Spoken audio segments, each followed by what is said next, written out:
नागदा में आप पार्टी के नेता स्वामी ने शासन के नियमों का पालन करते हुए शांतिपूर्वक धरना दिया। बेड़ला की चौखट पर उद्योग परिसर के गेट के सामने अपनी मांगों को लेकर शासन प्रशासन के सामने बेड़ला की हिटलरशाही से श्रमिकों का अंग्रेजों के शासन की भांति शोषण किया जा रहा है, जिसको लेकर आप पार्टी के नेता स्वामी ने मीडिया के सामने राष्ट्रीय पार्टी के कांग्रेस और भाजपा के जनप्रतिनिधियों की चाटुकारिता का बखान करते हुए आरोप लगाते हुए कहा कि यह जनप्रतिनिधि श्रमिकों के हित का ना सोचकर अपने निजी स्वार्थ में बिड़ला की दलाली करते हैं। चंद पैसों के लिए और उद्योग के द्वारा सुविधाओं को मकान व ऑन ड्यूटी रहने के में अपनी मानवता को गुलाम बना लिया है, जिसके कारण जब भी उद्योग में श्रमिकों के साथ घटना दुर्घटना होती है तो यह जनप्रतिनिधि अपनी नौटंकी कर पूरे शहर में ढिंडोरा पीटते हैं कि हम उद्योग के खिलाफ बोलकर श्रमिकों को उनके हक दिलवाएंगे, लेकिन कभी भी उद्योग के सामने खड़े रहकर कभी भी इन्होंने आम जन व श्रमिकों की लड़ाई नहीं लड़ी है। उससे भी बड़े जनमानस को धोखा देने वाले और श्रमिकों को पेट पर लात मारकर अपनी रोटी सेकने व अपने दत्तक पुत्र व अपने परिजनों को उद्योग से लाभ दिलवाना व नौकरी दिलवाकर यह जनप्रतिनिधि और उद्योग के यूनियन के नेता मिलकर अपनी दाल रोटी सेक कर उद्योग से बड़े बड़े ठेका लेकर अपनी रोजी रोटी सेक रहे हैं, जिसका खामियाजा शहर की जनता व श्रमिकों को भुगतना पड़ रहा है। इनके बलबूते पर उद्योग अपनी मनमानी करने में कोई कसर नहीं छोड़ रहा है। स्वामी ने यह भी बताया है कि नागदा शहर जो है गृह उद्योग जैसे खतरनाक प्लांटों की संचालन होने से यह ज्ञात होता है कि नागदा शहर बारूद के ढेर पर बैठा हुआ है, क्योंकि उद्योग के अंदर खतरनाक प्लांटों में अनुभवी योग्य व्यक्तियों से काम न लेकर ठेका श्रमिकों से काम लेकर उनकी और शहर की जनता के साथ जान का मौत का खेल खेल रहे हैं। देखना यह होगा कि आप पार्टी के नेता और ने जो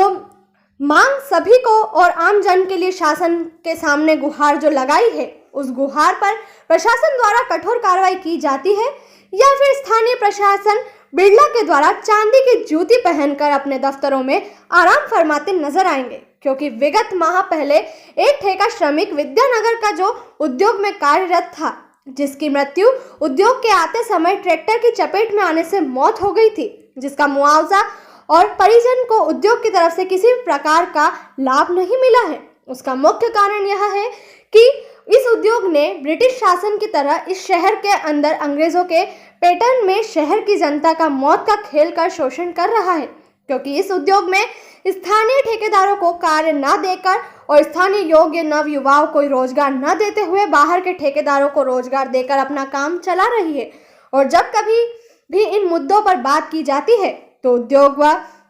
शासन प्रशासन 70% का ढिंडोरा पीटकर कि रोजगार दिया जाएगा, युवाओं को यह नौटंकी कर लीपापोती कर चुपचाप बैठ जाती है। एटीएन इंडिया के लिए नागदा से राकेश शर्मा की रिपोर्ट। यहाँ के युवा बेरोजगारों की बात करते हैं, हर बार बाहर से जो बाहर के लोगों को जो काम मिलता है उस विषय में बात करते हैं। इस बार भी वो बात करेंगे। बाकी 5 सालों में जो भी प्रतिनिधि जीतता है वो इस विषय में बोलता ही नहीं है और वो सब पहले जैसे ही चलता रहता है। इस विषय में भी कुछ कहोगे?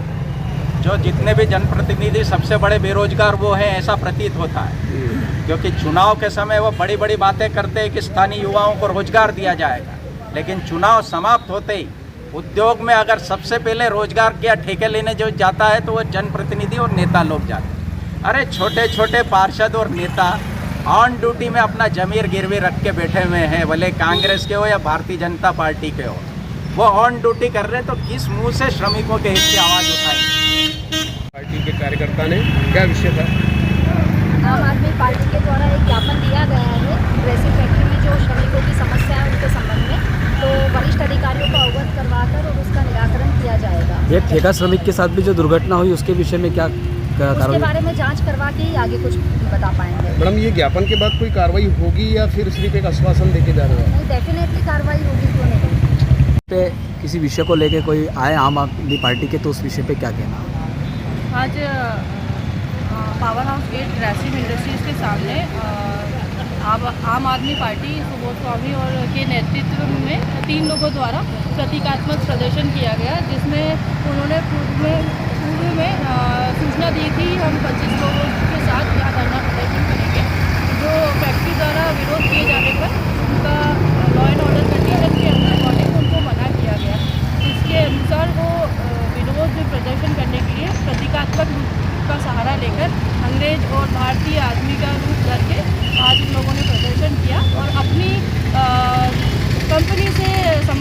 जो मांगे हैं, जिसमें बहुत सारी उन्हें मांगे बताई हैं, वो सारी लिखित रूप से